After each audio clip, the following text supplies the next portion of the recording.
Hello नमस्कार दोस्तों, welcome back to your own channel digital trader Atul. यहाँ पे मैं आपके साथ बिल्कुल टेक्नो फंडा एनालिसिस करने वाला हूँ कि आपको जील स्टॉक में इन्वेस्ट करना चाहिए या नहीं करना चाहिए, और अगर आपने कर रखा है तो आपको आगे क्या आपको स्ट्रेटेजी लगानी चाहिए, किस टाइप से आपको इसमें प्ले करना है। तो वीडियो को एंड तक जरूर देखना। अगर आप चैनल पर पहली बार हो, चैनल को सब्सक्राइब कर लेना, वीडियो को लाइक कर लेना।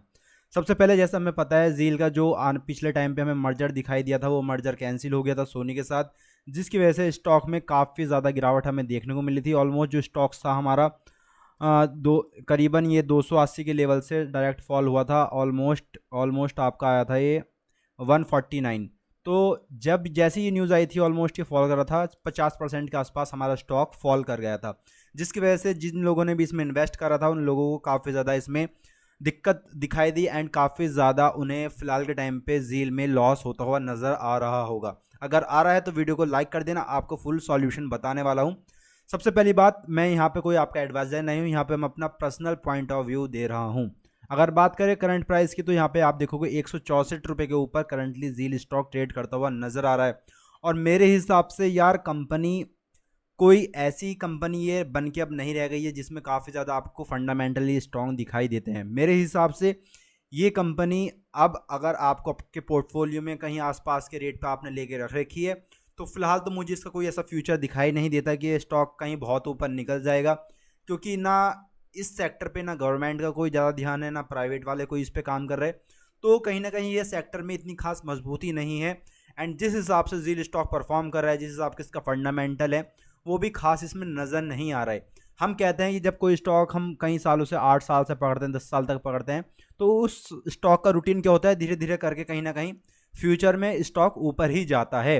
बट अगर हम जील में आए, जिन लोगों ने मान लीजिए 2008 में इन्वेस्ट करा होगा, अगर वो होल्ड ही करके रखते कि हम इसे पूरा होल्ड करेंगे 20 साल 25 साल, तो उन्हें क्या कोई रिटर्न दिखाई दिया होगा? ऑलमोस्ट आप देखोगे सन 2007 में 173 रुपये के आसपास था, और करंटली आज आप देखोगे उसके भी नीचे करंटली ट्रेड करता हुआ नजर आ रहा है 164 रुपये के आसपास। क्यों ऐसा क्यों है? सबसे पहले हम जानेंगे इसका फंडामेंटल पे आगे।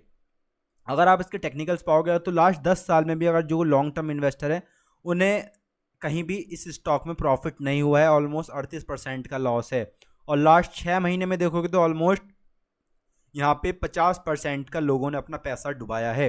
तो क्या एक जील आपके लिए एक अच्छी चॉइस है?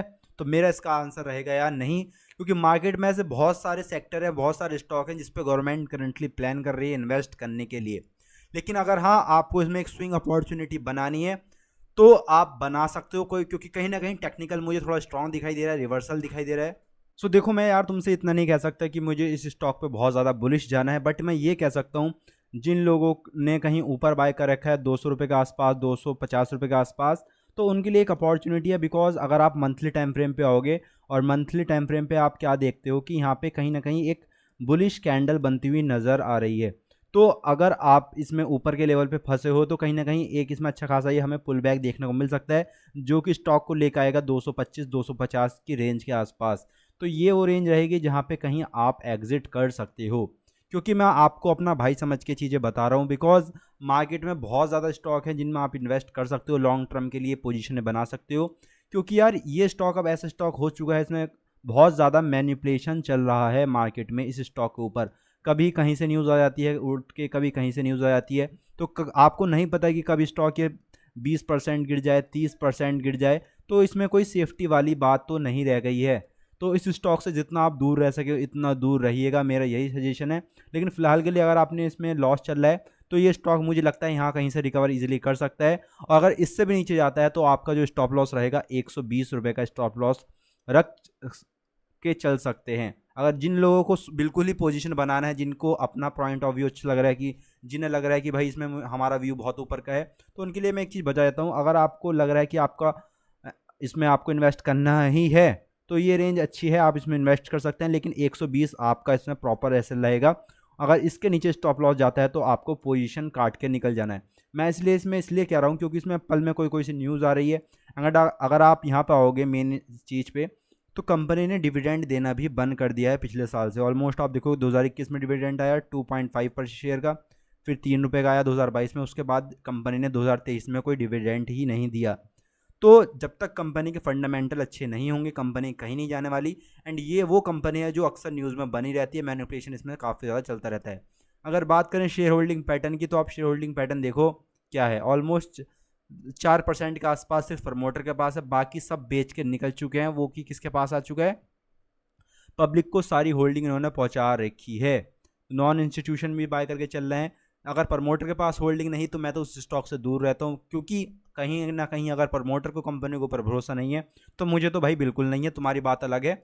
एंड यहाँ पे इसमें फ्यूचर व्यूचर के कोई देखने की ज़रूरत नहीं है, ये इसका पूरा एनालिसिस था। बाकी मार्केट में बहुत सारी कंपनी है जिस पर आप पैसा लगा सकते हो, पैसा बना सकते हो। एंड मुझे लगता है कि ये कहीं ना कहीं आपको आराम से 250 रुपये तक पहुंच जाएगा इस रिवर्सल तक। इस रिवर्सल में पहुंचेगा तो यहाँ कहीं पर आप अपनी प्रॉफिट बुकिंग करो और इस स्टॉक से बाहर निकलो। अगर मुझे इस स्टॉक में बाइंग करनी होगी तो मैं कहाँ करूँगा, जब ये 360 के ऊपर जाना शुरू होगा। 360 के ऊपर कहीं ना कहीं इसमें एक पूरी ट्रेंड चेंज होता हुआ नज़र आएगा, एक क्लियर पिक्चर नज़र आती होगी, क्योंकि ये जो जोन है पूरा इसका एक साइड वे जोन है। स्टॉक इसके अंदर ही घूम रहा है काफ़ी टाइम से, ऑलमोस्ट 2000 से, जब से 2019 का इसने यहाँ पे ब्रेक डाउन कर रखा है, जब से स्टॉक इसके अंदर ही घूमता हुआ नज़र आ रहा है और काफ़ी एक डाउन ट्रेंड में चलता हुआ नज़र आ रहा है। आई होप आपको यार ये वीडियो पसंद आई होगी, एनालिसिस अच्छा लगा। अगर एनालिसिस अच्छा लगे तो वीडियो को लाइक करना, चैनल सब्सक्राइब करना। धन्यवाद।